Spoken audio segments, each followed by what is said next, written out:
What the fuck is up, world?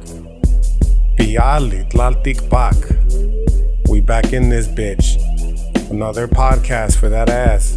Another Grito. Sea dicho. Let's just get straight to the brass tacks, homie. I've missed you, okay? Hopefully the feeling is mutual. Actually, I know the feeling is mutual, okay? Which is why I want to start off by giving some quick shout outs to the people who have held me down during this month-long hiatus. Your boy needed a break, okay? Just simple and plain. I just needed a break, okay? Trying to get back to pumping these bitches out on the regular with just, picking up the pieces and keep it moving forward, right? As I've talked about in the past, the importance of, at least for me, right? Putting down the weight. The wait was about a month long, right? And I thought about y'all motherfuckers all the time, right? I thought about how quickly it would be for me to take, or how long I was gonna be gone from this fucking little podcast shit I got going on, right? And it just felt right. It just felt right this weekend to go ahead and drop one. It's Father's Day, right? So happy Father's Day to any of you fathers who are listening to this. I hope you're holding it down for not just your family, but importantly as well for yourself, right? Because you can't be a good family man if you're not there for yourself first and foremost. You know what I mean? I'm not saying, in an egoist way. I'm saying take care of your shit, homie. Handle your shit. You know what I mean? Which is what I've been trying to do here myself, right? Doing the shadow work, if you will. For those of you who are listening only for the audio, I'm holding up the Young book, Map of the Soul, right? Young's Map of the Soul. Trying to work on myself, if you will. Trying to get through a lot of the shit that, unpack, if you will, a lot of the shit that I've got going on myself personally. But it's also, bringing up some shit from the past that, it's just, it's whirlwind, bro. It's life. You know what I mean? That's life. And I would not have it any other way. Anyways, yeah, quickly with the shout outs, right? The first shout out that I want to give to is actually, of course, to Miss Julie's Busybody, right? Who, your comments, you're reaching out, your messages on the account that I once had, that shit is gone now, dog. My fucking ass got zucked. Which I'm not tripping. I'm really not tripping, as we're going to talk about here shortly, right? But it was nice to, be able to keep in contact with y'all motherfuckers through that account. I guess now that I'm on this tangent, it's good to just get the formalities out the way. If you haven't already, follow your boy on the socials, og.icenice13 on the gram now, because like I just said, the underscore, og_icenice13, that shit's gone, dog. It's fucking zucked, right? And it is what it is. I knew that shit was coming. I caught a fresh 90-day ban about, like 4 weeks ago. You know what I mean? And ever since then, I've just been flagged after flag after flag for shit that I posted like a year ago, 2 years ago. You know what I mean? And then, of course, for the shit that had been posted recently, which I'll talk about here shortly. You know what I mean?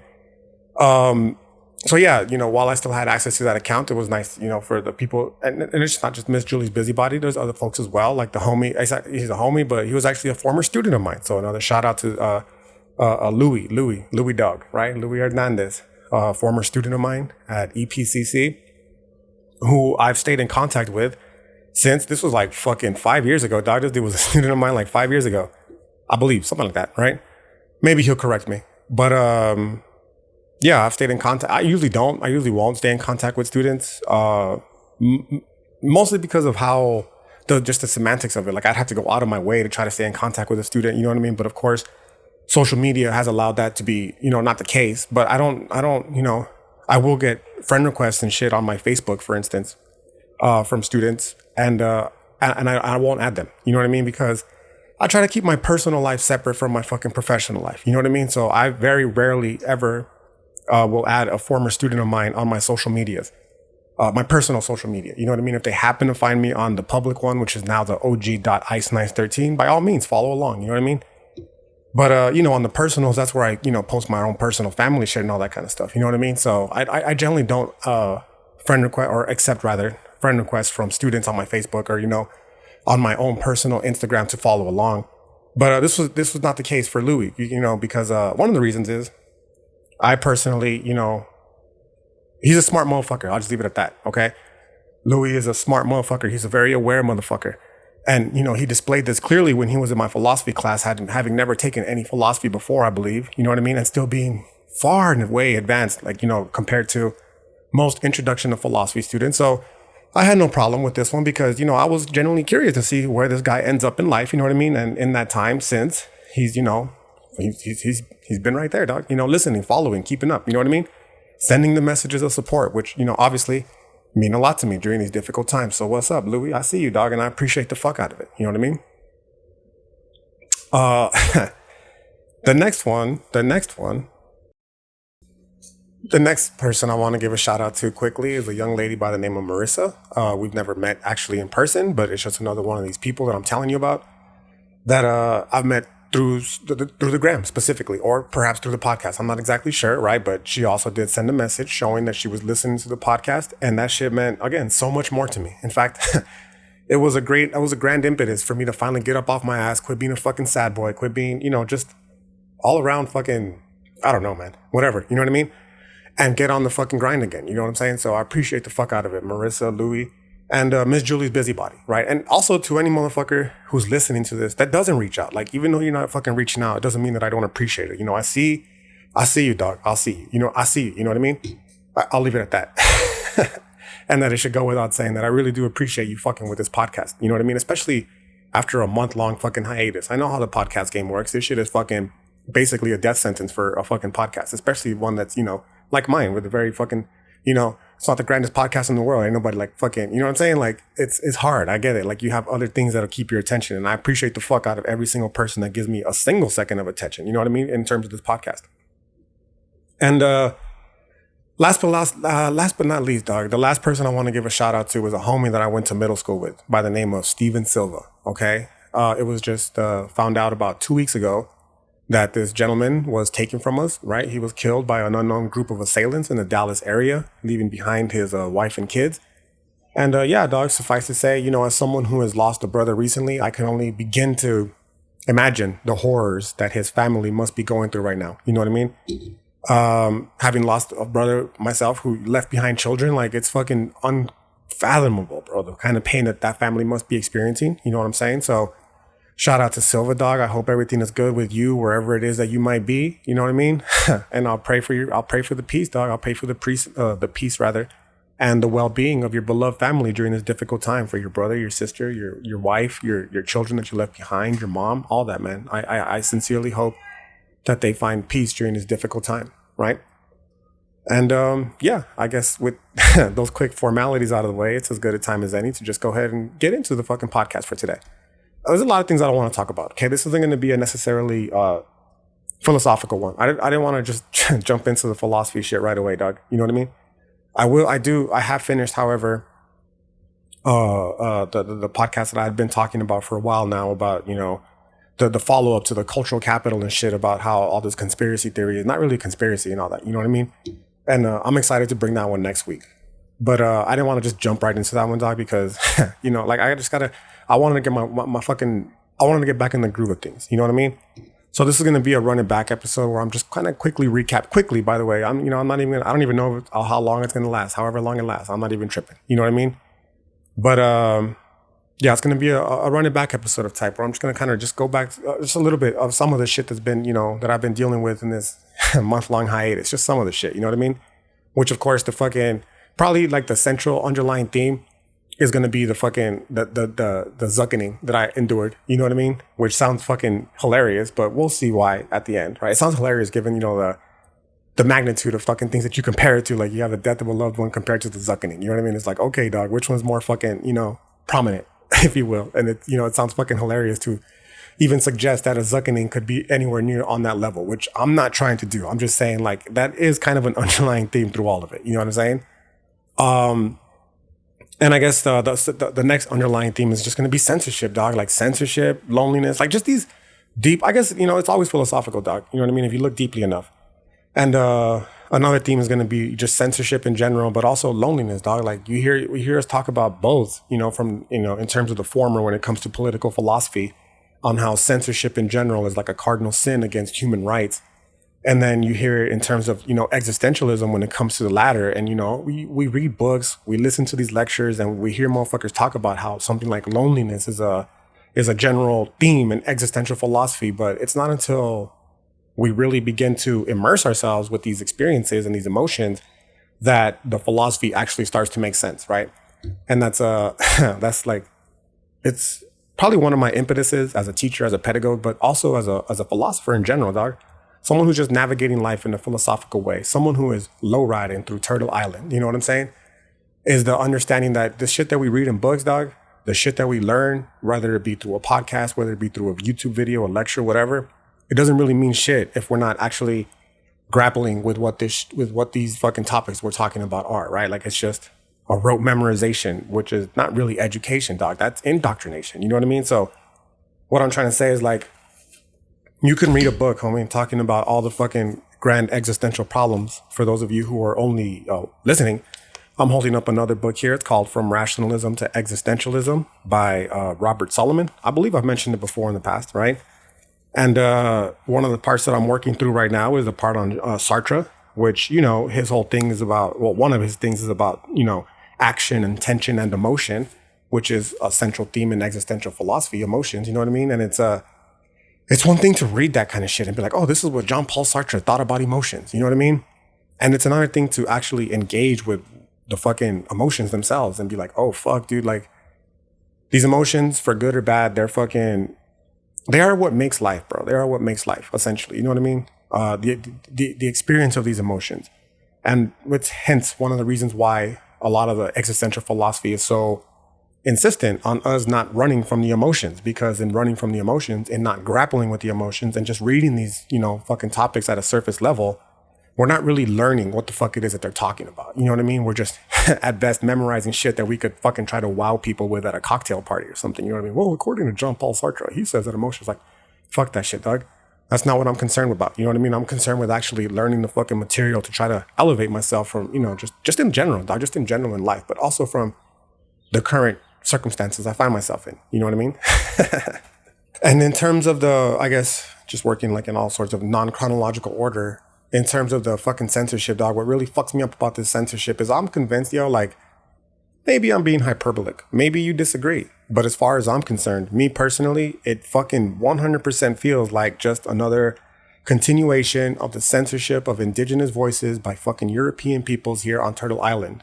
In this case, when it comes to fucking social media, dog, like, a lot of the fucking shit that I'm going to talk about, I guess, later, a little bit of the shit, right? Because I'm not going to get too deeply into it, but the shit that I personally feel is what drew the attention of the fucking reptilian overlords over at fucking Instagram headquarters this time, right? Like, the not being able to talk about that kind of shit, dog, is not being able to, you know, shed light on a problem that has pervaded our community for fucking the last 500 years, bro. And what's truly upsetting about it is knowing that, you know, in X amount of years, whether it's 30, 40, 50 years, it's going to likely be revealed, dog, that everything that I said was in fact the case. Like, this is like a weird fucking point, and, you know, I guess I'll address it now, and if it comes up later, organically, I'll address it again. But it's fucking annoying, dog, when you're dealing with people who just dismiss everything that it is that you have to say as conspiratorial just because it doesn't fucking fit in with the status quo. And the point that I'm trying to make here is that just by fucking virtue of being a brown person living on fucking Turtle Island in the wake of fucking European colonialism, we are not part of the status quo. You know what I mean? We've never been part of the status quo. They're trying to fucking, you know, assimilate us into the status quo, and they'll only accept us into the status quo if we fucking, you know, follow along their lines. But in doing so, like, it implies that we have to completely basically sell out all of the fucking past ancestral trauma that we've endured. And, you know, a lot of us are willing to do that, but many of us aren't, dog. You know what I mean? So, you know, like when they shadow ban us when we're fucking trying to talk about this shit, and only to come to find out that, you know, in 50 years, they're going to be like, you know what? Maybe the police were out of pocket at Uvalde, and maybe it was something that was fucking planned in advance. You know what I mean? It's upsetting, because it's like, well, why don't you fucking listen to me now? Like, I'm telling you this now. Why are you so quick to dismiss it as a fucking conspiracy when we're fucking telling you that we have a history of this kind of fucking very problem with this colonial government in the first place? These motherfuckers don't give a fuck about us. They've never given a fuck about us. So to suggest something, to catch a ban for suggesting that the police had no fucking desire to go into that fucking building in the first place to help save those children, that's not a conspiracy, dog.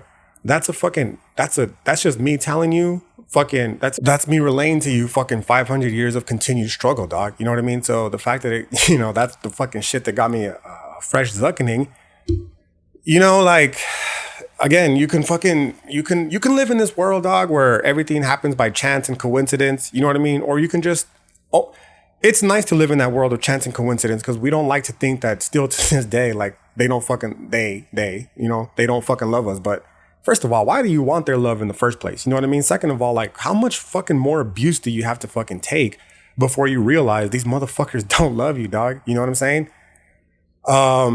These motherfuckers, of course, being the colonial government, dog, and all these fucking settler colonial projects that have emerged from it, whether it's the fucking police force, the border patrol with all these new unrestricted fucking liberties they've been granted, being able to run up in our homes and shit. You know what I mean? Like it just, after a while, bro, you have to be, real with yourself and recognize that this is not good. This is not a good relationship that we have. You know what I mean? And something needs to change, bro, because whether it's them fucking not letting people get in, to save their children from, a murderer, or whether it's them taking children away from fucking our parents at the border, whether it's fucking breaking up families, you know what I mean? Because of it, these motherfuckers don't care about us, bro. And if they don't care about us, who's left? We're left. We are the ones left to be able to look after and care for ourselves. You know what I mean?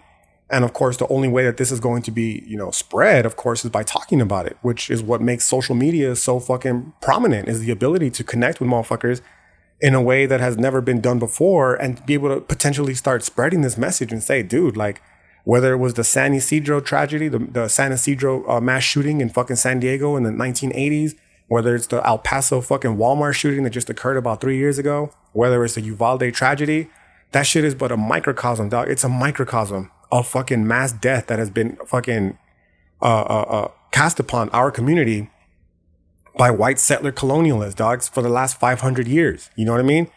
And to not be able to talk about that, to not be able to spread that, you can't fucking help but argue that is a form of fucking settler colonial oppression still continuing to this day. It's not conspiratorial, dog, to fucking ask these questions. You know what I mean? It's critical, which is at the core of philosophical discourse. And, it gets deeper there. The problem gets deeper there because you start to recognize that, well, if you can't be fucking critical, then you can't be philosophical. And if you can't be philosophical, that means you can't fucking basically think, dog. And I'm not being hyperbolic in any way, shape, or form whatsoever. And, if you're not even allowed, to exercise your ability to think, that implies that you are not in control of the most fundamental element of your entire existence, dog. And that is your consciousness. You know what I mean? Which renders us nothing more than fucking glorified slaves, bro. So that's what I'm trying to say. Like, these are fucking heavily layered and loaded issues.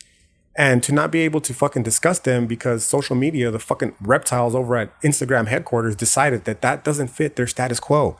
That somebody of a brown body like myself should not be talking about these kinds of issues because they don't want these fucking kind of issues to be brought to the attention. They want fucking us to be, the blue anon dorks that just support the Democratic Party because they're allegedly after our favor.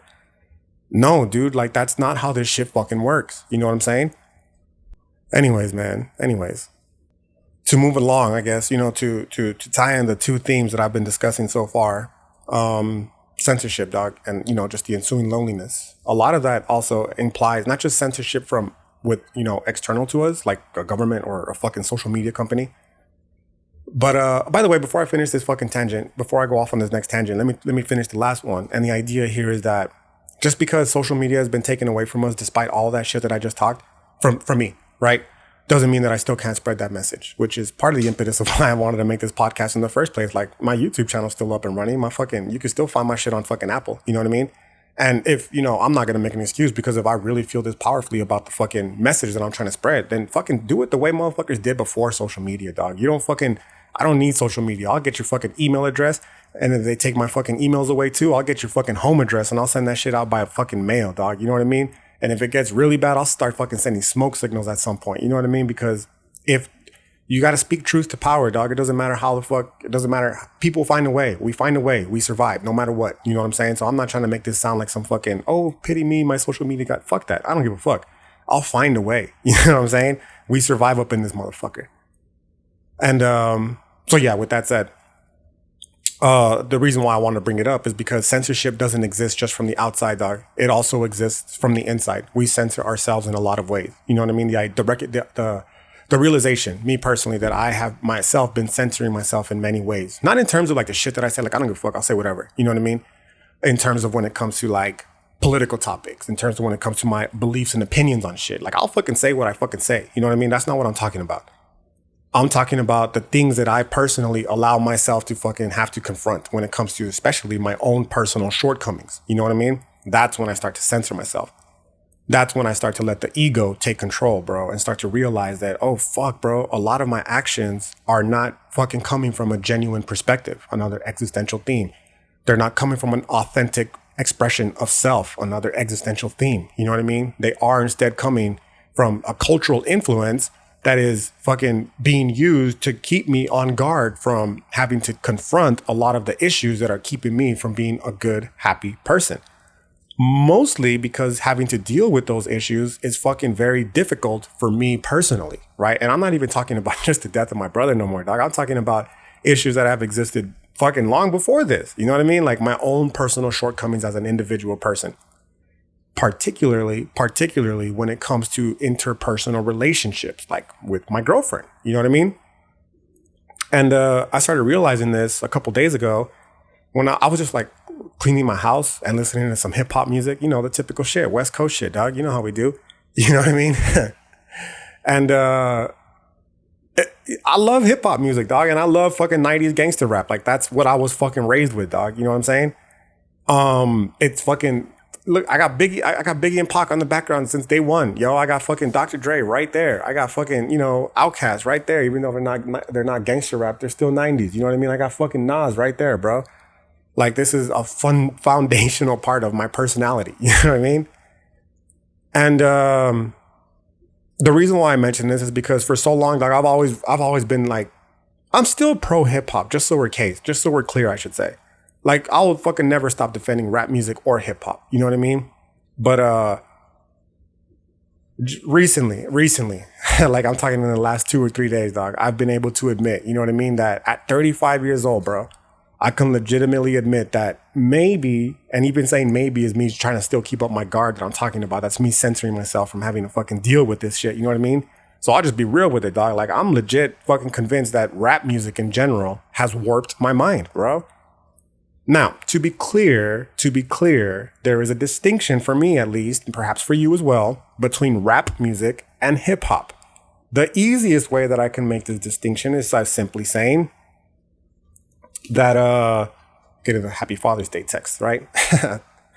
The easiest way that I can make this distinction is by simply saying that, you know, rap music is what you will hear like in the mainstream, whether it's on the radio or not. Rap music is like what's on the mainstream. Hip hop music, however, it's never really been mainstream, bro. There are mainstream hip hop artists like J. Cole, you know what I mean? But yeah, he's a fucking rare exception, right? And for the most part, the music that we get is very, I mean, I'm not trying to talk shit. I mean, I'm talking shit. Again, there's me censoring myself. You know what I mean? It's very low vibrational, dog. It's very low vibrational music. Like, it pains me to fucking say because, as I've already mentioned, I love hip hop music, dog. I love hip hop culture, and I don't want to sound fucking disrespectful in any way, shape, or form. I don't want to sound ungrateful in any way, shape, or form. But it is fucking low vibrational, dog, if we're being completely honest. You know what I mean? And for the longest time, I would defend against it. I'd be like, yeah, so what? Like, who gives a fuck? You know what I mean? It's an expression. It's whatever. Like, all kinds of different ways people defend rap music, and rightfully so, against critiques. You know what I mean? But I'm starting to realize, dog, that in these low vibrational fucking frequencies have unquestionably warped my mind. You know what I mean? I was listening to the fucking all my real dogs still kicking with me. All my down hoes still checking for me. All the true gangsters know, whoa, Nate ain't never loved no hoe, right? You know the song, fucking The Chronic, 2001, right? And it's funny because, you know, I was in 8th grade when I was in 8th grade when The Chronic fucking came out, bro. Or I was going to 8th grade when The Chronic came out. So it's obvious that it had a very fucking formative influence a very powerful influence in my formative years, right? And it unquestionably influenced my relationship with women for the entirety of my life, dog. It's still to this day, I'm telling you, I just realized this fucking 2-3 days ago. You know what I mean? It's not that big of a deal when you're a fucking sophomore in high school and you're treating bitches like hoes type shit. You know what I mean? Because I fuck bitches, get money type shit. All my real dogs still checking for me. Nate, I say never love no hoe type shit. You know what I mean? Like, fuck bitches. You know what I mean? But if you're fucking 35, dog, like I am, and you're still operating with this same very rudimental fucking understanding of reality, bro, like, I would venture to say you're probably not going to be very happy. You know what I mean? Now, there are people out there, I'm sure, who feel as though that is the purpose of life. Just fucking accumulate wealth and accumulate women and just keep doing your thing. You know what I mean? Which is fine. If that's for you, like, cool. You know what I'm saying? But it's Father's Day, bro. You know what I mean? You, just by virtue of life, children inevitably get fucking introduced into the mix. You know what I mean? Sometimes fucking daughters, bro. And if this is the same attitude that you're having about life at fucking 35 as you did when you were a fucking sophomore in high school, I'm talking to myself here, you know what I mean? You're gonna have a very fucking rough go at it, bro. Now, this doesn't mean that again, this is censoring myself. I'm not the best partner to my girlfriend, you know what I mean? Admittedly, but I'm not the worst. I don't fucking step out on her. I don't fucking, I don't have side bitches. I don't got none of that shit, dog. You know what I mean? But what I'm trying to say is like, this fucking influence of hip hop music, it's still there. And I was realizing just how, like, despite the fact that I claim to be, I'm a Chicanx philosopher, I'm not a misogynist, I'm not like, nah, dog, like there's still a lot of deeply, deeply rooted fucking misogyny and fucking chauvinism that is, machismo, if you will, that is still fucking nestled within me and, that I need to fucking work through. You know what I'm saying? And this is what I was like, this is what the insight that came to me when I was fucking cleaning my house, bro. I was like, yo, honestly, what the fuck do I care what Corrupt, the rapper, right? The rapper Corrupt. What the fuck do I care what he thinks about my relationship with my baby mama, dog, with my fucking girlfriend? You know what I mean? Like, I don't even fucking know this dude, yo. He's just some dude that hopped on a track that I fucking listened to when, the whole world listened to. When me personally, I was in 8th grade and shit, you know what I mean? And I allowed those ideas to influence my belief towards women. And, I'll cut myself a little bit of slack here because I was a fucking kid. We all were, you know what I mean? But the idea that at 35, I'm like, oh man, like I can't fucking allow myself to get too close. Bitch, we've been together for 12 years, dog. You know what I'm saying? Like after a while, those, these ideas that, I can't allow myself to get too close to somebody. That shit, you got to put that shit aside, dog, because, like, who gives a fuck? Who gives a fuck what Corrupt thinks? And, to feel otherwise, it's having a clear and obvious impact. This machismo bullshit. You know what I mean? Like, not just me anymore, dog. Like, it's tearing families apart, bro. And, the idea that I would be an exception because I think that I'm some enlightened fucking Chicanx philosopher and we don't deal with misogyny in our culture. Like, fuck you, dude. Like, I'm no exception, bro. Right? So I have to stay woke and ensure that I don't let this kind of shit happen, bro. So that was kind of what I mean by understanding that the realization that hip hop, rap music in general has, kind of warped my mind, bro. And that's just one of the many ways, you know what I mean? Like you can introduce the drug and alcohol culture, the hookup culture, all that kind of shit. You know what I mean? That you realize is so heavily spread through rap music and you start to ask yourself like, damn, bro, is this what they mean when they say it's low vibrational? Because, the music itself is dope, but the influence it has on our actions, that shit leads to some very very toxic patterns in life that are very difficult to break and that unquestionably cause a fucking, low vibing frequencies to enter into our life. So what I mean by that is like, I'm being super personal here, but fuck it, who cares? Like, I have 2 kids, dog, 2 kids, 2 different baby mamas. What's up? Thank you, rap music, right? I'm talking shit. Like, that's a joke, right? Just so we're clear. But yeah, dog, like it's tough. The idea that you would not be able to see your child, for instance, my son, like it's Father's Day. I won't see him today because of my relationship with my first baby mama. You know what I mean? And that relationship was heavily influenced by these fucking ridiculous beliefs that I have that were themselves in turn influenced by fucking, rap music and just the culture that I grew up in. You know what I mean? The culture of machismo, misogyny, and so on, right? And it sucks. I'm just be honest with you, like it fucking sucks, bro. I won't, maybe if I'm lucky, he'll answer my fucking phone call. I don't expect him to text me or call me. He's a little bit older now. You know what I mean? Because that's just the kind of relationship that we have. Like we stay in contact. We're cool. You know what I mean? But the idea that like, oh my God, it's Father's Day. I got to make my dad a gift. Like I got to spend time with my dad. Like it's not going to happen. And the reason why it's not going to happen with my son is because of this fucking terrible, terrible fucking, person that I was when I was younger. You know what I mean? And how it in turn played out with my fucking baby mama. You know what I mean? We had a kid and it just fucking, it ended terribly in terms of relationship. And because of that, between my baby mama and I, and because of that, like it directly influenced my fucking relationship with my son. You know what I mean? So this is what I'm talking about, like how it introduces these very fucking toxic cycles into our life, and how it fucking introduces not just hip hop, not just rap music anymore. I'm talking about like machismo in general, fucking chauvinism, misogyny. You know what I mean? How it introduces these toxic fucking cycles into our life that are fucking difficult to break, bro. And that have unquestionable impact on the overall quality of life that we lead. You know what I mean? And yeah, dog, like I'm starting to see, you see it too. You see it yourself. Like this is becoming a recurring theme in hip hop, right? With, you know, one of them, the desire to break the recurring cycles, right? You know, the most recent Kendrick Lamar album, it was about that.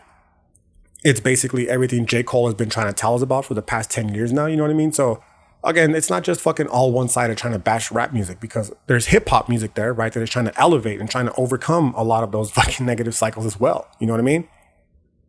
And yeah, dog, I guess whether, you know, the theme is, you know, the troubled men, right? The troubled men and the cycles that they themselves create that fuck up the future generation, the desire to break that. You know what I mean?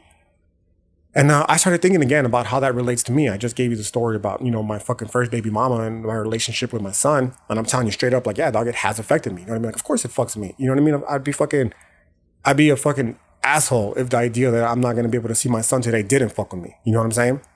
And I guess, again, the central theme that I'm trying to get to is that while a lot of that is unquestionably influenced by external factors, you know, the external factor here being in the relationship with my son being shit like fucking state mandated visitation rights, child support, fucking, you know, all that kind of shit. Like I only have certain days when I can see my son, which Father's Day is one of them. But once children get to a certain age, they can choose. They can choose like, where do you want to go? Where do you want to be with? When do you want to be with? You know what I mean? And right now, my son is at the point in his life, he's a young teenager, bro, where he wants to be with his fucking friends. And his friends are with him in California, not here where I am in Texas. You know what I mean? So he don't come down, not because, you know, he don't love me, he don't want to see me, but because he's a fucking young kid, dog. I get it. I was in high school. I know exactly what it's like. I didn't have a dad, but I didn't never want to spend any time with my mom. Like, what the fuck did I want to go with the homies? You know what I mean? But the point is, like, that's an external factor. You know what I mean? But it would be foolish to deny, and this is where the whole grappling with emotions and all that kind of shit, the self-censorship, is that all of this is unquestionably a result of my own personal shortcomings as a person, dog.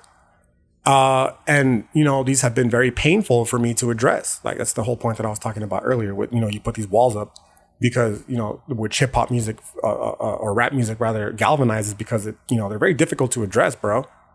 And you start to realize that, nah, dog, you're doing this to yourself. Like, it's not rap music's fault. It's your fault. You are a weak person, okay?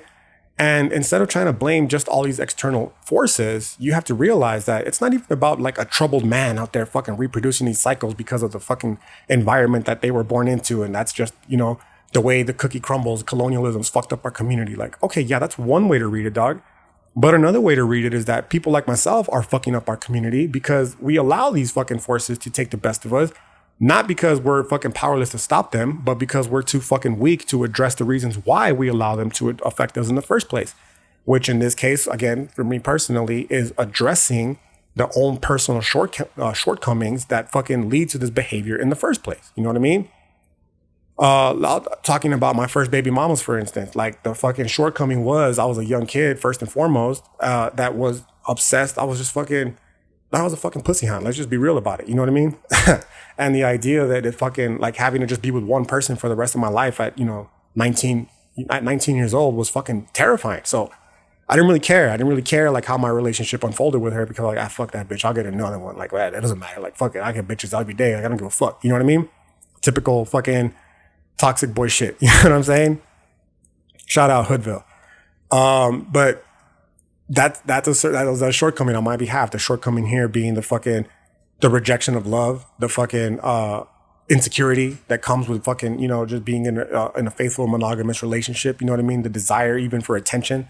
You know what I'm saying? Like, having to confront these issues is very painful, bro, on our own behalf. Like, damn, dog, why do I put up these walls? Why do I reject love? Why do I fucking desire the attention from fucking other females? You know what I mean? Like, And you get deeper into the rabbit hole and you're like, well, fuck, maybe because you weren't loved as a child, bro. And, you weren't given the love that you needed, from your own mother, right? Definitely not from a father because he wasn't there. And because of that, you're seeking that love through all these fucking actions, that are just causing these terrible cycles you're creating these terrible cycles in your life that are your fault. You know what I mean? And that are going to have an unquestionable impact far into the future, not just for you, but for your community. You know what I mean? And then you fucking go off the fucking races from there, dog. And you realize like no one wants to fucking admit to themselves like, damn, my mom didn't love me. You know what I mean? But until we do, fuck, bro, when does the cycle end? You know what I'm saying? And ideally, right? Ideally, if you were not, taking the time to reflect upon this, because not only are we being externally censored, but we're being internally censored ourselves, right? The answer is never, dog. You're going to be this fucking piece of shit that's hooked on this fucking, you know what I mean? This misogynistic lifestyle, this chauvinistic lifestyle, right? And, it's going to continue on to the next generation. My fear now is that, my son is going to perpetuate this fucking cycle of behavior, and he's going to have a kid at an early age, and then his kid's going to perpetuate that pattern of behavior. And then, you know what I mean? Like, fuck, dude. I wish when it came to my son specifically, I was strong enough to have been able to break that curse. You know what I'm saying? But not when it came to my son. I wasn't able to, unfortunately. Right. And, yeah, dog. So the idea here is that, it's there. Like the ability is there. You know what I mean? We just have to fucking have the strength to be able to do so. But, it implies, a lot of fucking hard work, bro. Okay. So, yeah, this little fucking thought that I had, maybe I'll fucking delve deeper into it in a future episode. But like I said, this is all just a quick running back. You know what I mean? It led to the next idea that I was fucking with, and that was that of indigenizing, bro. Like I started to ask myself, like, why am I really doing this, bro? Am I doing this whole indigenization shit because I genuinely feel a fucking connection with my ancestral past and I want to fucking, reach into the past and fucking reconnect with it? Or am I just doing it for the gram, bro? Because that's one of the critiques that like people who are still attached to their indigenous communities, that's one of the critiques that they have of people like myself, dog, who, who are detribalized and we're trying to fucking reconnect, we're indigenizing. One of the fucking critiques that they have is that a lot of these motherfuckers are just doing it for the clout, dog. They're just doing it for the gram. They're trying to get followers. They're trying to build a fucking following. And then they're trying to sell people some shit. You know what I mean? And by doing so. And they're fucking upset about that. And rightfully so, bro. They should be upset about that. Being an indigenous person is something that is it's special, dog. And it's something that should be, guarded unquestionably because of how just survivance in general, bro. Like the entirety of this fucking 500 past years has been directed at the extermination of indigenous peoples. So, now that it's not necessarily in a physical form, it's becoming in a cultural form now. Like you have culture vultures who are coming into the community and trying to fucking destroy it as well. So it's understandable and completely fucking respectable that you have the indigenous peoples who are saying, fuck you, dude. We don't want you motherfuckers entering into our community and completely fucking shitting on it with your ridiculous fucking clout chasing nonsense. You know what I mean? Because doing so is going to ultimately lead to it could potentially lead to very, very, very fucking catastrophic results to our community, which we've already fucking endured. You know what I mean? So, I get it. And I respect that 100%, even though it's a critique that they lob at Chicano people, right? They'll say Chicano people are not a real community. They're not really indigenous. They're descendants of indigenous, right? They're of indigenous descent. All the shit that I've talked about before. But I think that a lot of that has to do with the fact that, we Chicano people in the past, specifically the CH peoples, right? They did a lot of erasure on their own, of their own, you know what I mean? With the whole we're Aztecs type of shit. Like, no, you're not, dog. Shut the fuck up. Very few people are still Aztecs to this day. You know what I mean? So, they lob that critique, and understandably so, not just against us, but against other people as well. You know what I mean? And when I finally sat down to think about this, I started asking myself, am I really trying to reconnect with my ancestral past, dog? Or am I just one of the fucking culture vultures that the indigenous peoples who are still tied to their communities fucking tell us about? You know what I mean? And this was a very difficult topic for me to grapple with. You know what I mean? Because there's no question that the idea of being a Chicano figures prominently. Not as much anymore. Not because it's not important to me, but because I've started to understand that that's more of a personal journey, and I will share for the people who are interested in it. You know what I mean? But I'm not trying to start a cult of Chicanx peoples. You know what I mean? I'm not trying to be the culture vulture, bro. I'm not trying to be here like, this is what the fuck I am. This is, you know what I mean? Like, it is what the fuck I am. But what I'm trying to say is I'm not trying to be like, I'm not trying to base my entire fucking personality around that shit. You know what I mean? Like, it's just, it is what it is. I am what I am. You know what I mean? And I guess the point that I'm trying to get to is like, I kind of felt as though like, no, I don't really think I'm one of those fucking, culture vulture people. You know what I mean? And this came to me when I was, I sat down and I was finally able to do some more reading. I'm working through 3 books right now. And the third one is this fucking one right here. The Fate of Earthly Things, Aztec Gods and God Bodies, right? By Molly H. Bassett. It's one of the books that I got a chance to sit down and read this last week. My brain was finally fucking working with me. Not just obsessing over all these fucking issues that I'm dealing with. You know what I'm saying? And this book on Nahuatl Dog, when I was reading through it, I realized that, a lot of my own personal feelings from this Nahuatl shit, dog, is a desire to honestly escape the modernist world, dog, and return back to tradition. I have one homie, and I've mentioned it before, who says that I'm very conservative. You know what I mean? And I don't disagree necessarily, but I'm saying where I disagree is that his conception of conservative is predicated entirely off of understanding that is given to us by American popular politics, right?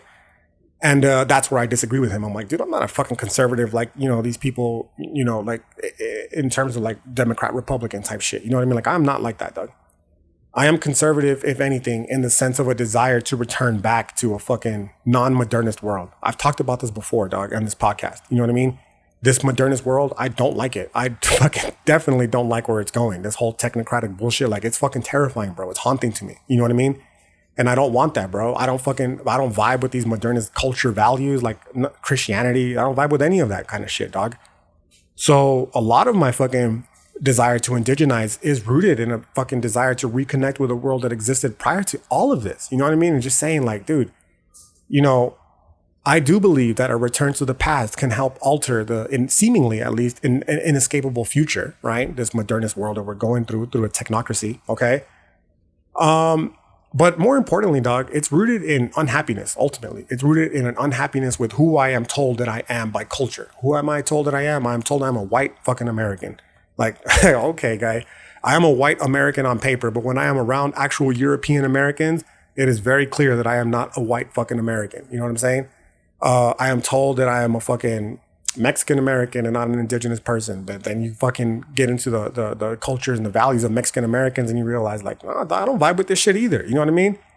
I am told that I am a fucking a modern man living in the fucking 21st century, getting ready to embrace the fucking, synchronicity of the merger between human and machine. And I'm like, I don't fucking want that either. Like, what the fuck, dude? No, dog. So like a lot of the fucking, a lot of it, not all, like it's not the only reason, but a lot of it is a desire to reconnect with a fucking past, hence the conservative part, right? And realize like, that's just one way to live life, bro. There are fucking infinitely many ways out there to live life. And, we don't have to go where they're going, dog. We don't have to go where that world is trying to take us. You know what I'm saying? And there are other worlds that offer more peace of body, peace of mind, peace of spirit, right? That can potentially help us navigate this world that we're living in. You know what I mean? Which, of course, ties into the part that I was talking about just now about fucking breaking these vicious cycles, bro. Like, this fucking modernist Christian world has no interest in helping us break those cycles. Those fucking cycles are exactly the impetus for people fucking running to the simulation, to the merger for machines in the first place. Because you have these people who are unhappy with their, with their lives in general, with the 9-to-5 life of American society, with the American dream. They're physically unhappy because of the epidemic of obesity in this country. And they think that merging with machines will be, this is my thought process, that they think that merging with the machines is going to be this grand, glorious escape. And, I don't think that's the case, dog. So for me personally, the desire then is to reconnect with this ancestral tradition, use the knowledge that we're fucking gleaning here to help break these cycles, avoid the fucking synchronicity by all costs. You know what I mean? And then hopefully spread this fucking knowledge to others in hopes that they could potentially break the cycles that they're enduring instead. Right? Which brings us to the next point, which is the fucking zuckening, dog. It's honestly like, it's a fucking trip, bro. Being zucked is a trip. Okay. For a variety of reasons. Like, most importantly being what I was talking about earlier, like actually, understanding that these emotions, these experiences now to expand it a little bit further, that we deal with in life, fucking, that's reality, bro. You know what I mean? And so embracing them, the good and the bad, is, like to embrace all of reality. So when you say like, oh, I had a great reality, like I have a great life, like, yeah, that means that I'm just open to the fucking, the infinite possibilities of reality, and I don't fucking skirt them. You know what I mean? I just embrace them for what they are. So instead of like say you're nervous about performing, for instance, instead of saying like, oh, fuck, this feeling is terrible. Like, instead of letting the feeling of nervousness, completely overtake us, the idea here is to embrace the feeling of nervousness and be like, holy shit, this is a facet of life. This is a facet of reality. Like, this is how I'm interfacing with the world right now. Like, like I don't have to let the nervousness overtake me. I use the nervousness as my impetus as to how I'm going to fucking interact with the situation. You know what I mean? And hopefully use it to rise to the occasion or whatever. So that's kind of the same deal when it comes to the zuckening. Like, yeah, dog, it sucks, but I don't want to try to like make it sound like it's a terrible thing. Like, it sucks in a variety of ways. And one of the ways that's cool, right, is that it's provided me the opportunity to see that social media itself is also legitimately destroying my brain, dog. Like, I'm telling you fucking straight up, okay? It's been one of the merits of being zucked, honestly, dog, is realizing just how fucking not only addicted I was to social media, but also all the ways in which it's fucking with my own personal brain as well, dog. Like, I'm fucking 30. I can't even imagine these fucking poor teenagers, bro. I'm fucking 35 years old with an ideal sense of self. These fucking poor kids who are on this shit. I'm sounding like a boomer right now, bro, but it's not boomer shit, dog. It's anti-modernist, okay? I can't imagine what their fucking world is like right now, where they're fucking constantly being bombarded. They were born into this world. You know what I'm saying? And if I, at 35, a fucking philosophy professor, can admit to you that it's fucked with my mind, yo, I can't imagine people who have not fucking done the studies and research, who have no idea of what's fucking unfolding for them. You know what I mean? What made my personal zucking so fucking interesting is that for the longest time, I could still interact with other shit. You know what I mean? And I could still post. Okay, the only thing that was happening is I was getting a limited engagement with mine compared to what I had in the past, right? I went from a very, a pretty admirable, for me personally, I was very impressed, you know what I mean? Built this shit from the ground up, right? Engagement to literally like almost fucking non-existent, dog. The people that did fucking continue to, interact with my shit, I greatly appreciated it for that fact, because like that meant that you were literally going out of your way to find my shit, dog, because I went from I'm fucking positive to being, on people's feed near constantly because of how much I would post to not there at all. And of course, we know how social media works. Out of sight, out of mind, dog. You know what I mean? So, that's why I would appreciate the few people that would still fucking fuck with my shit. Cause I'm like, damn, dog, thanks. Like you went out of your way to find this shit. Cause trust me, they're fucking hiding the fuck out of this. You know what I mean? And the weird shit is that I honestly, in the beginning, I found it kind of disheartening, dog. Which is a fascinating insight that led to, multiple realizations. Okay. And the first one, it was like, okay, I recognize the game that's being played here. It's a game of chicken. Me and fucking the reptiles at Instagram, we're playing a game of chicken right now. You know what I mean? And the game of chicken is who's going to blink first. Like, am I going to fucking just get off social media completely because of how disheartening it is to not, have any engagement? Or are they going to fucking blink first and just lift the ban because of the 90 days are up? You know what I mean? And as somebody who historically and still to this day fucking is fueled by spite, you know what I mean? Like, there was no way I was going to blink. I was like, man, fuck you guys. I'll wait. I'll continue to fucking post once a week and fucking upload some stories every now and then to stay relevant, but I am not fucking blinking. You know what I mean? And that's how it was at the very beginning, bro. But as the fucking zuckening went on, I got this really weird realization. And it was, okay, I said it was disheartening. Why? Why the fuck am I, dog, a grown ass adult, so concerned with the fact that people can't see what I post? Like, who gives a fuck, honestly? You know what I mean? And that's when I started to realize what they mean by social media is manipulating us on the most fundamental of levels, bro. In this case, like, they are fucking with my emotions, okay? And trying to get me to quit altogether. Cause, they don't like they don't like the shit that I'm on, bro. They don't like the shit that I'm on. And because of that, they don't want me to be talking about it. And they know how the fuck to get people like myself off of it. How do you get people like myself off of it? Fucking limit the engagement. Because for whatever reason, the limited engagement fucks with our emotions, which in turn, fucks with our lives. You know what I mean? And you start to realize, like, why the fuck do I care? Like, again, like I said, social media, people have been fucking spreading the word before social media was ever a fucking thought. You know what I mean? And whether or not you can fucking reach them is inconsequential, because whether it's me speaking it or other people, I'm not the only one talking the shit that I'm talking. The world is in the process of an awakening, I'm convinced. You know what I mean? So whether I'm saying it or someone else is saying, like, the message is still going to get out. So why the fuck do I care? Like, honestly, why the fuck do I care? Not because like, what do I care that people are watching? No. Why do I care from an egoistic perspective? Why does it have to be me that fucking other people are getting the message from? Why does it have to be me that is the one fucking getting what is the desire for getting the information from? What is the desire on my behalf that it fucking tells me that I need to be the one to do it? You know what I mean? And that's when I realized, dog, like, that's just more of the insecurities that they're fucking with, dog. Like, that's an insecurity that you personally have that is being exploited by these fucking tech giants at fucking Silicon Valley. They know exactly how the human mind works. It's going to be the fucking topic of the discussion for next week's episode. You know what I mean? They know exactly what the fuck they're doing. And if I fucking let them win, it's not because, it's not for any other reason than of my own personal shortcomings, bro, which I had to fucking come to the grips and realize, like, it doesn't matter, dog. Whatever the fuck the message is that is being spread by people like myself, that's being fucking, yourself included, like, that shit is more important than one individual solitary person. It's more important than myself. You know what I mean? And the desire to think that, or not even a desire to, but the thought process of thinking that I have to be the one to spread it. It's fucking ego, bro. Like, that's it. Simple and plain. Like, it's just an ego on my behalf, which you have to ask yourself again, like going back to the whole shit on the Chicanx community. Am I really doing this for the fucking right purposes, bro? Or am I doing it to be a fucking clout chaser? And probably one of the more painful realizations is realizing that while I may have started that bitch with no followers, dog. You know what I mean? And I'm not trying to front like I had a fucking a gang of followers, but I had a respectable amount for me personally. You know what I mean?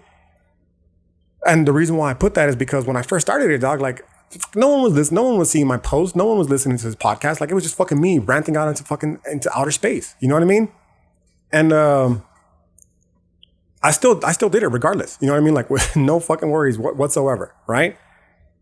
But then somewhere along the way, when the attention started to come, it started becoming about me. You know what I mean? And I'm not saying that the message still wasn't being delivered, but it became more about, like, well, other people have to hear what I have to say and type of shit. You know what I mean? And I started to realize, like, that shit's whack, bro. You're not operating from an authentic place. Again, going back to this fucking existential philosophy type shit, grappling with the actual philosophy. That's not authentic expression, bro. That's you posting shit up for clout. Like, the exact same clout chasing type shit that the fucking indigenous folks are warning us about. You know what I mean? Like, be wary of these motherfuckers. They're not doing it for the rightful purposes. They're doing it to get fucking attention strictly on themselves. They're not doing it to fucking elevate the community and spread the message. They're doing it to bring attention to themselves.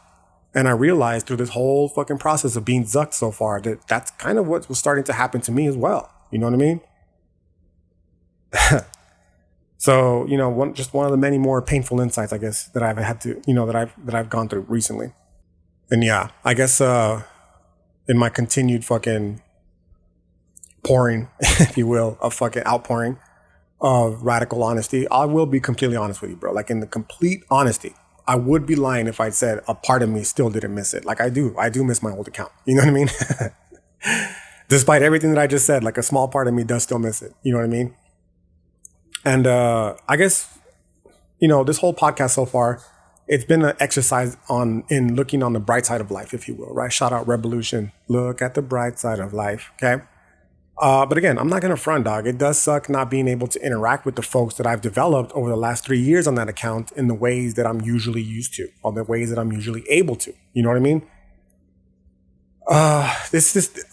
I guess before I continue, I should say that this thought is still not properly fleshed out, okay, in a philosophical sense, okay?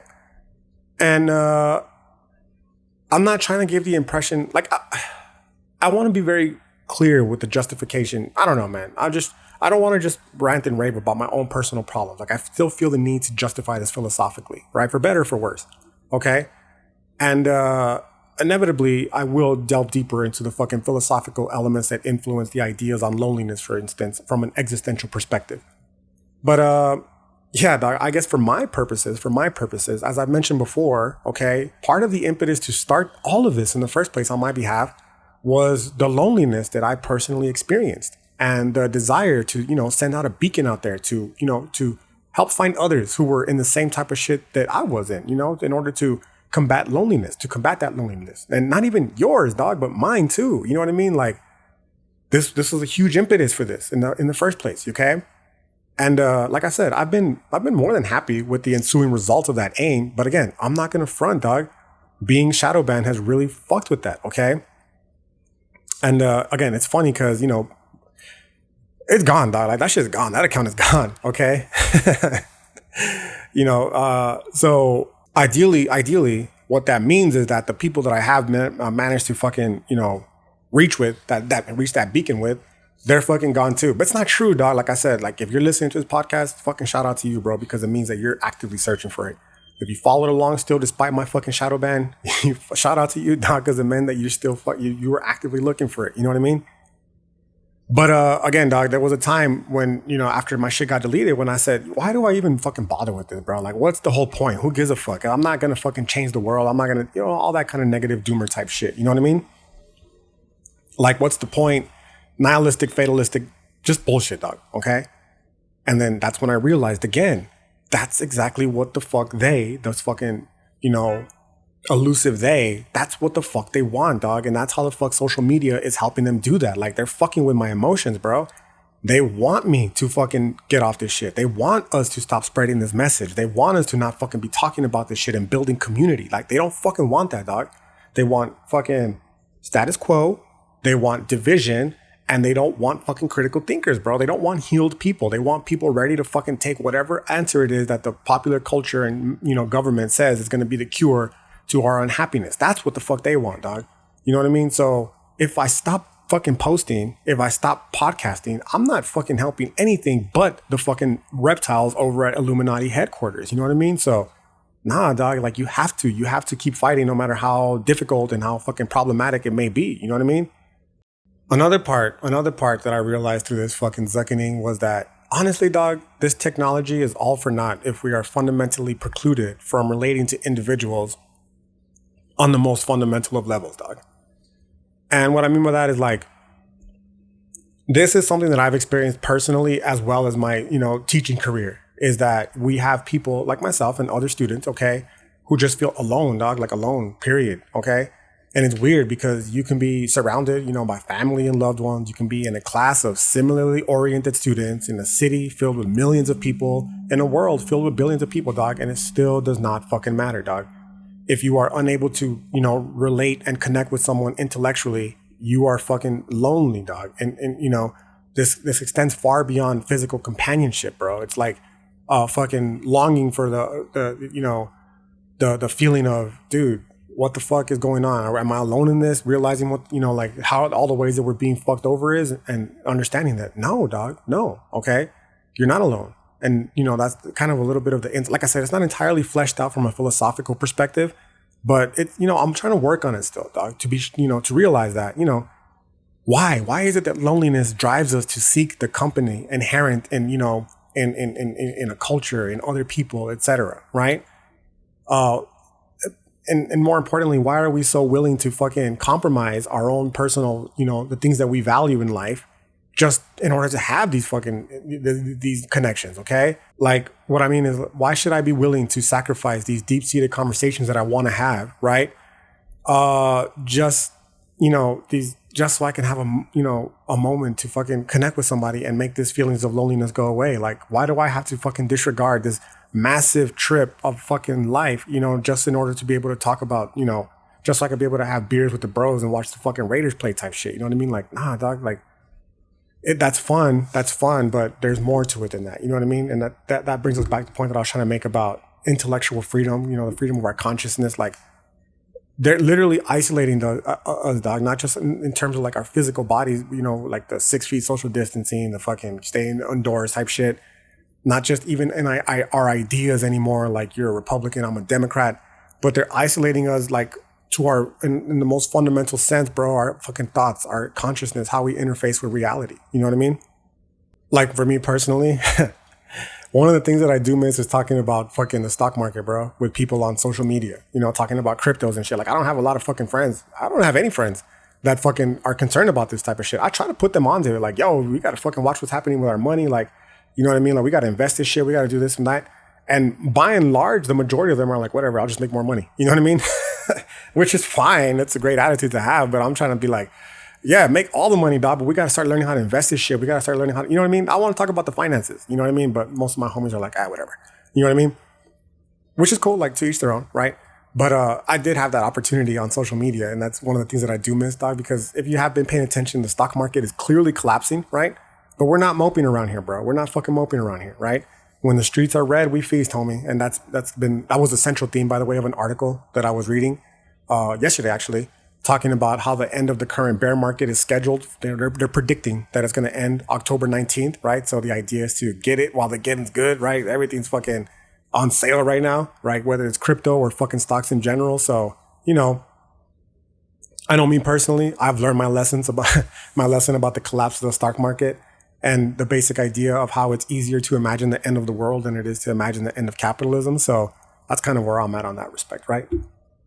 But yeah, just I was like, it's just a weird ass tangent talking about like, fuck, I have no one to talk to about the stock market or the crypto market no more now that I've been zucked. You know what I mean?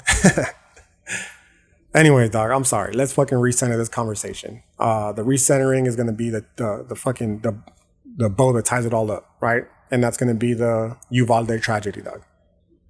Before I get into it, I do have to say that there's just a lot to say, dog. I'm not gonna fucking go over it because I'm tardy to the party like that. Unfortunately, that was a fucking life-altering circumstance for a lot of people. But we know how the news cycle works. Like that shit was fucking people mostly have forgotten about it already. You know what I mean? So I'm not gonna like fucking dig into the details and all that kind of shit because you've already learned all the details for the most part, right? But I'm gonna get into it as like my own personal reactions to it, bro. And perhaps the first initial reaction that I had is how I found it very fucking creepy, bro, that the new season of Stranger Things, you know, a show about government black ops, fucking MK Ultra and so on, how it started with a scene depicting a bunch of dead children less than a week after a fucking mass shooting that took the lives of 19 kids, bro, okay? And it's just weird because I'm the fucking crazy one, dog. Like, I'm the crazy conspiratorial one for suggesting that it's all by design. I don't fucking get it, okay? I'm the crazy conspiratorial one for suggesting that fucking scene, which they themselves fucking qualified by saying, we filmed this 2 years ago. Like, who gives a fuck, dog? This shit is planned far in advance. You know what I mean? Like, I'm the fucking crazy one for saying we're being primed. We're being prepared to fucking normalize that kind of shit, right? That, you know, the fact that it was delayed for so long and it dropped a week into the tragedy, I'm not going to give them the benefit of the doubt anymore and say that it's a coincidence, dog, okay? For all the reasons that I've talked about in the past episodes, talking about predictive programming and shit. You know what I mean? But I'll put it on the back burner for now, right? The second fucking initial reaction was I did want to touch quickly on, you know, how different this particular mass shooting appeared to be from all the other ones in terms of the response from people. You know what I mean? Like, as more and more information regarding the massacre unfolded, I did find it interesting, fascinating even, that just how many people that would never consider the possibility of it fucking being some sort of an inside job started to ask themselves questions like, what the fuck? Why were the police not letting families into the school? Why did the police not enter the school in the first place? You know what I mean? And I was seeing this type of conversations from fucking people who vehemently fucking reject the idea of a false flag. You know what I'm saying? And even they were like, dude, what the fuck? This is weird, bro. Right? Something that, you know, they would have outright rejected for so long.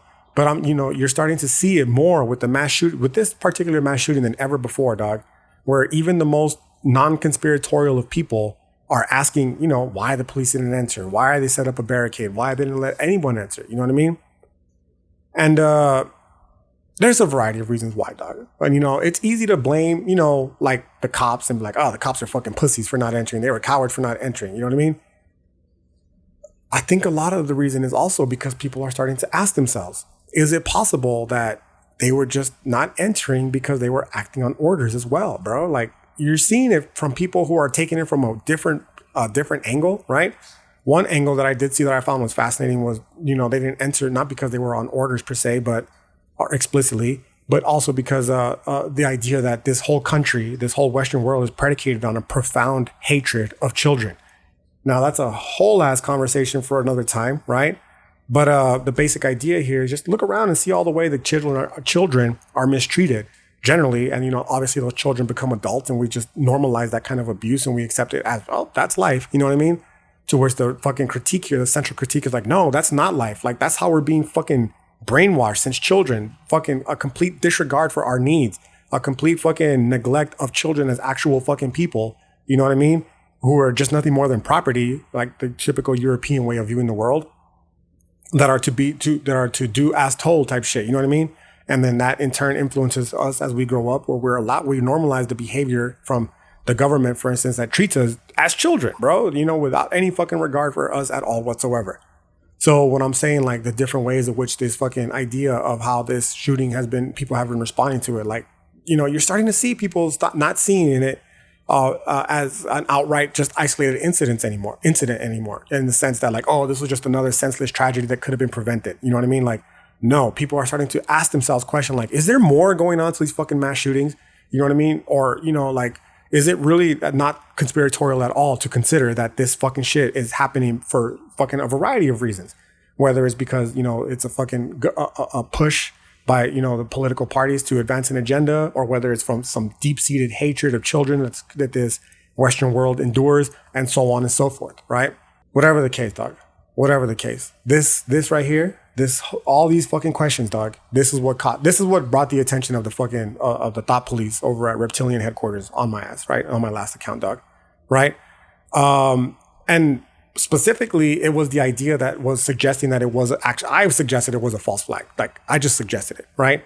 And obviously, given the history of fucking, you know, those kind of suggestions when it comes to school shootings, specifically ones involving children like Sandy Hook, right? It's understandable. Like, I see where they're coming from, dog. Okay, because they take it to be like some unhinged Alex Jones type shit. You know what I mean? But that's not where I'm coming from, dog. That's not where my shit is coming from. Okay, now to be fair, like, you know, like Alex Jones, he admitted he fucked up there, right? But he's also been right about a lot of other shit, dog. So, you know what I mean? Just to censor that too is like a whole lot different conversation. But for now, the point that I'm trying to say is, like, that's not the trip that I'm on. That's Alex Jones's shit, bro. My trip is completely different. And that is, you know, again, as I started this episode with talking about how the colonizers don't give a fuck about us, dog. Okay. And that the ensuing fucking censorship was just a long continuation of the fucking censorship of our community that is fucking stifling the ability for us to spread this message, though. Yo, like, dude, these people, they don't give a fuck about us. Okay. The cops had absolutely no interest in entering that school, dog. And we'd be fucking lying if we said, you know what I mean? A large part of that didn't have to do with the fact that they were predominantly brown indigenous children, okay? Because you and I both know that if those children were white, they would have never done any of what they did, bro. And this is not even like it's the first time this type of shit happens. As I mentioned before, you have the San Ysidro tragedy, the shooting at the McDonald's. Same fucking deal. A white fucking kid, a white person comes in on the fucking ideas that were given to them in the 80s of Reagan about how Mexicans are fucking ruining the country. So he goes and he targets a fucking McDonald's in San Ysidro that is like 15 minutes from the Mexican border, you know what I mean? Which is predominantly brown indigenous, to fucking exact their revenge. And then, you know, you have police waiting outside for over an hour while he's doing his thing. You know what I mean? So it's not even like this is without precedent, bro. This has happened before. And to suggest that, you know, there's some sort of, you know, that there's more to it than just this random occurrence, to get fucking censored for that, bro, is like, yo, okay, man, like, again, I know you think this is some Alex Jones type shit, but this is, there's more to this problem than you're fucking allowing to be spread, dog. Okay? And to fucking argue otherwise is to be willfully ignorant of the fact that we live in a country, bro, that this fucking country, it strips children from their parents, dog, at the fucking border, okay? It starves children in fucking war campaigns like what's currently happening in fucking Yemen, bro. This United States government, you know, it denies children basic fucking medical care. It denies them fucking food. They take their lunch away at school, bro. Like when they fucking owe money. You know what I mean? They make fucking children defend themselves at court by themselves, bro. They fucking subject children to all sorts of medical experiments and more, dog.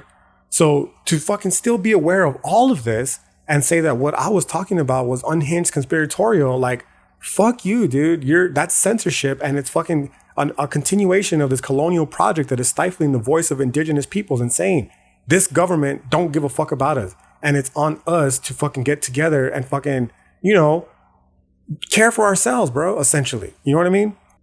I don't know, man. It's just weird. The idea that, you know, that's what got the attention of the fucking thought police is like, I don't understand, dog. Like, why the idea that politicians would fucking let a couple of kids die in order to push an agenda is preposterous. Like, notice, I'm not even saying that I'm not on the Alex Jones trip. I'm not denying that that there were kids in there, that there weren't families that, that are suffering now, like many people are. They're calling it a false flag. They're saying they're crisis actors and so on and so forth. I'm not saying any of that, dog. All I'm saying is that it's fucking preposterous to think that a government that has a clear fucking history of disregard for just the value of life, even children's lives, right? They don't give a fuck. They bomb fucking hospitals and schools all the time, bro. They bomb weddings with fucking children there. Like, they don't care. So to suggest that they would fucking let 19 kids die in order to push an agenda, to suggest that that's conspiratorial, it's fucking nonsense, bro. It racks my brain, okay? And ultimately, it's nothing more than the fucking continuation of the dismissing of fucking indigenous thought that we've been enduring since fucking Europeans first washed on our shores, homie. But despite all this, bro, like, what's up, homie? I'm still here, still motherfucking proud until they fucking put a bullet in my fucking head. You know what I mean? Because they want to stop me completely from talking about this kind of shit. Right? The powers that be. I'm still here. I'm still saying this shit, whether it's to one person or a million. I don't give a fuck, dog. Okay? And that general attitude is, I think, perhaps indicative of a larger attitude that many of us are starting to experience, bro. Right? And that is the understanding that, like, we have everything, dog. They have nothing. They have all. Look, let's be very clear what I mean here. They have all the money. They have all the property. They have all the fucking laws. They have all the things that we are told that matters. Okay? But they have none of the thing that only does truly matter, dog. And that is love. Only we have that. We have all of the love, dog. Their whole fucking psyop is nothing more than an attack on love. Because people who have love in their hearts will do anything fucking for the people they love, dog. And I'm not just talking here like your family, your friends and shit. I'm talking about the global community now, bro. Once we start to realize that love truly is all that you need, bro, their psyop doesn't work anymore. This whole system comes crumbling down, right? And as far as I'm concerned, dog, I have all the love in the world, bro. They have nothing. All their money, it means nothing to me. All their material possessions, their laws, they mean nothing to me. They can take all my money. They can put me in jail. They can fucking put a bullet in my head, dog. But they cannot take my love away. My family will always love me no matter what. I will always love my family no matter what. I will love my friends no matter what. I will love other people no matter what. More importantly, I will love myself no matter what. You know what I mean? And no matter what they do, they can never take that away from me, dog. And that is why no matter what happens, we will always win, bro. We will always win. It doesn't matter what they do. Love will always win, dog. This fucking dynamic pair of love and hate, like, it's fucking drastically skewed right now in terms of hate, but it's trying to completely eradicate love. But that's not how the universe is ordered. That's not how the universe is structured, okay? There is no defeating love because you cannot have hate without love. You need both, okay? Right now, the purpose is to fucking spread the message of love and light to more people to help balance this fucking dynamic duo, okay? And the only way that can happen, of course, is by refusing to let them take my love away, no matter what they fucking throw at me, dog, right? No matter how much they try to fucking terrify me. No, and no matter how much they try to disempower me, like, yeah, dog, no, I cannot, me personally, stop global warming, okay? But that's not gonna stop me from recycling. Like, it's just not, okay? I haven't been able to stop any of the mass shootings, okay? But it's not gonna stop me from trying if I ever found myself in a situation, okay? I cannot stop all the fucking profound hatred of the world. I can't change people like other people, dog, right?